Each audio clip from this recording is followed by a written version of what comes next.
Bonjour et bienvenue dans cette deuxième partie de mon aquarium type écosphère. Alors là on va remplir l'aquarium avec l'eau que l'on a prélevée. Donc là je vous renvoie vers la première vidéo et vous verrez que en fait cet épisode va être consacré à une petite bébête en particulier. Bon visionnage. J'ai dans un premier temps versé l'eau dans un vase parce que je voulais vérifier s'il y avait des petites bêtes à l'intérieur de cette eau. Je me suis vite aperçu qu'il n'y en avait pas, ou en tout cas très peu, enfin j'ai pas été regardé au microscope, il y en avait beaucoup moins qu'il y a un mois, donc est-ce que c'est parce qu'on est sur la fin de l'été? C'est possible. Et j'ai voulu vider l'eau dans l'aquarium, et ce doucement pour pas perturber tout l'écosystème, mais en fait j'ai décidé d'y aller comme un porc, et j'ai tout versé d'un seul coup. Et voilà, puis ensuite j'ai attendu tranquillement que tout cela se remette en ordre. Ensuite j'ai rajouté des algues fraîches et j'ai commencé à faire ma petite popote interne à l'intérieur en bon professionnel de l'aquarium que je suis. J'ai nettoyé avec mes doigts les algues sur les parois, pas grave s'il y a des animaux qui sont dessus. Et puis voilà.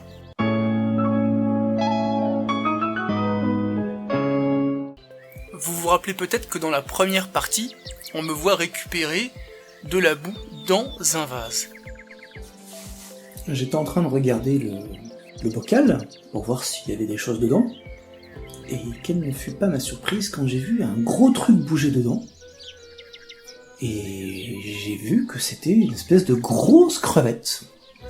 Alors, je ne sais pas ce que c'est exactement, mais on va essayer de creuser ça. Je suis pas sûr qu'elle soit très contente de sortir, mais là, on sent bien qu'elle se sent enfermée. Ou qu'elle se sente. Alors, on va voir. On va préparer un petit récipient avec de l'eau. À défaut de mettre des fleurs. Je vais chercher maintenant mon épuisette. Voilà. Et puis maintenant, on va à la pêche.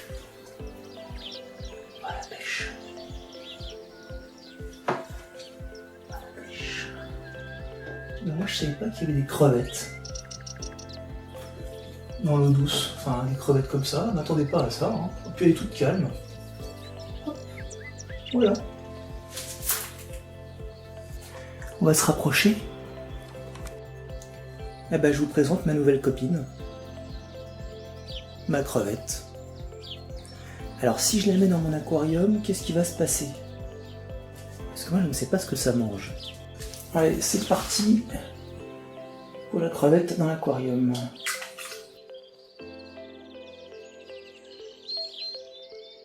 Mais qui peut bien manger mes vers?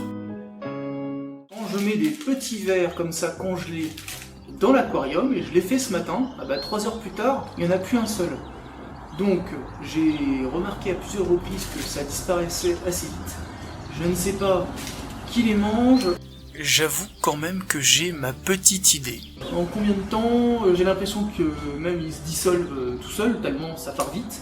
Alors là, je vais en mettre dans l'aquarium, je vais filmer, et puis on va voir ce qui se passe. Donc j'ai décongelé quelques petits verres que j'ai mis dans un bocal au réfrigérateur. Je vais prendre quelques verres, hop, et je vais les mettre, miam miam, voilà, dans le coin gauche. Donc là, ils sont en train de tomber. Là, on les voit tomber. Donc là, j'ai ma petite crevette qui est juste là. Ah bah tiens, elle a essayé. Je sais pas ce qu'elle a un petit peu peur. Je vais zoomer un peu. Maintenant, on va se mettre assez près. Je fais la netteté, donc c'est bon. La netteté est faite. Ça tourne. Ah bah tiens. Oh bah ça lui plaît la crevette. En fait c'est elle qui me mange mes... C'est elle qui mange mes petits vers.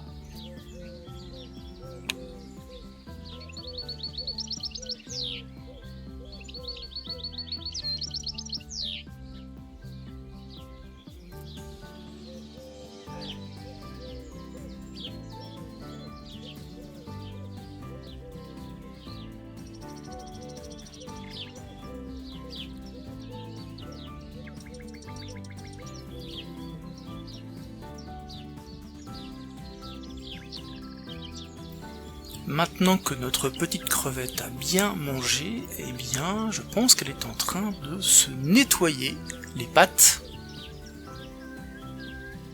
Et ensuite, eh bien, elle tâte le terrain, histoire de, je sais pas, peut-être réfléchir à sa vie, ce qu'il attend. Moi, je sais ce qu'il attend. Elle le sait pas encore. Vous ne le savez pas encore.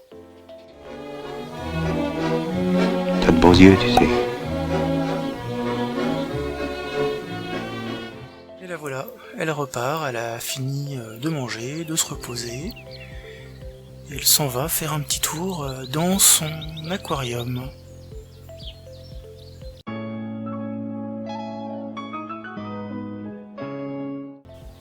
Loin de moi l'idée de vouloir torturer cette pauvre petite crevette, mais je me dis qu'elle est toute seule, qu'elle s'embête et qu'on va la faire un petit peu réfléchir. Alors on va voir si elle sait se sortir de cette situation pour accéder à son repas. Donc j'ai mis des verres dans un bocal, je les remplis d'eau et ensuite j'ai mis le bocal dans l'aquarium en position verticale. Je crois que j'ai un peu forcé la dose. Et on va bien voir quelle est la réaction de notre petite crevette. Elle s'approche et elle se heurte au verre du bocal. Alors elle commence à gratter avec cette petite patte.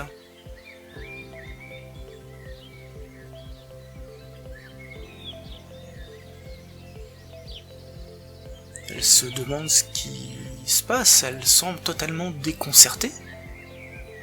Et elle s'en va. Elle revient, reste à distance, s'approche encore. Pourquoi est-ce que je n'arrive pas à manger cette délicieuse nourriture dont je me suis gavé hier? Eh bien, mes chers amis, croyez-le ou non, notre amie crevette n'arrivera jamais à atteindre ces délicieux petits vers. Et j'ai filmé pendant plusieurs heures. Et à aucun moment, elle n'est parvenue à trouver la solution. Alors je me suis demandé si, en renversant le bocal, notre amie oserait rentrer à l'intérieur. La voilà bien intéressée en tout cas.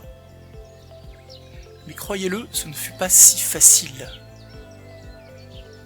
Elle s'est approchée, doucement, comme si c'était un piège. Elle a mis un certain temps à rentrer quand même à l'intérieur, mais a fini par y aller, sans se jeter sur la nourriture, en restant à distance, comme si elle risquait quelque chose.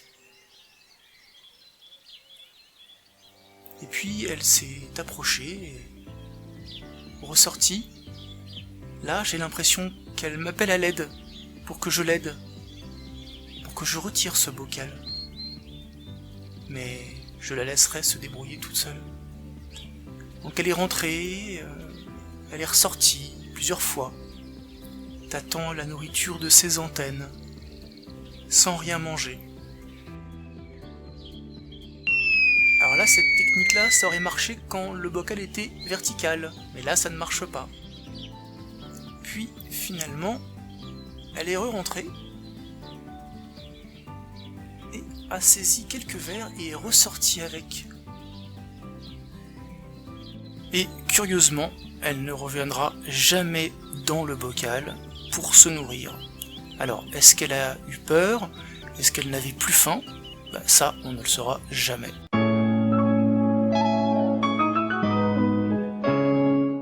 Le lendemain, lors de mon inspection générale de l'aquarium, je remarquais, non sans une certaine stupéfaction, que j'avais non pas une, mais 2 crevettes. Était-il possible que notre petite amie nous ait caché quelque chose? Comment avait-elle pu se multiplier? Je m'approchai et constatai qu'elle avait en fait mué, c'est-à-dire que grandissant, elle se trouvait fort à l'étroit dans sa carapace et, ayant besoin de plus de place, elle s'en était séparée. Elle n'en avait donc plus pour le moment, car cette opération faite, son corps, mou, est en contact direct avec son environnement. Dans la nature, cela la rend plus vulnérable aux prédateurs. Mais pas d'inquiétude, la nouvelle carapace va se reformer sur son petit corps. J'avais, préalablement à ce phénomène, remarqué qu'elle avait grossi, et surtout qu'elle avait changé de couleur. Elle était devenue rouge foncé. Est-ce que cela avait un rapport avec les petits vers rouges que je lui avais donnés ? Peu importe. Ni une ni deux, je décidai d'analyser la mue et je la retirai de l'aquarium.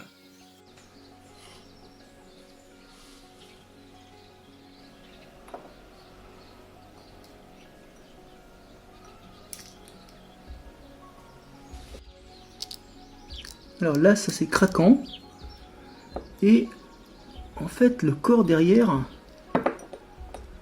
c'est gélatineux. Ça, c'est gélatineux. Et c'est mou.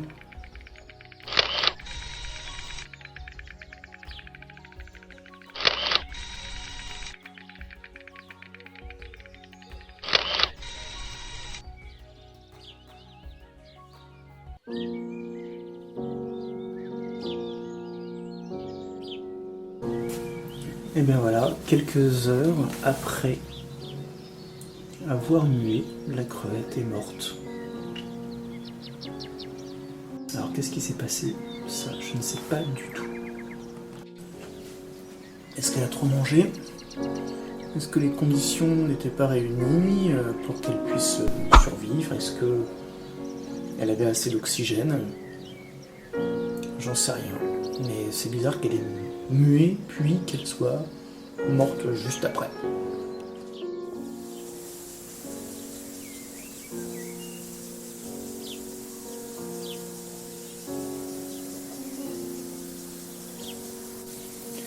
Bon ben voilà le cadavre de ma petite crevette. J'avoue ne pas comprendre. Elle est toute molle hein, puisqu'elle a mué aujourd'hui.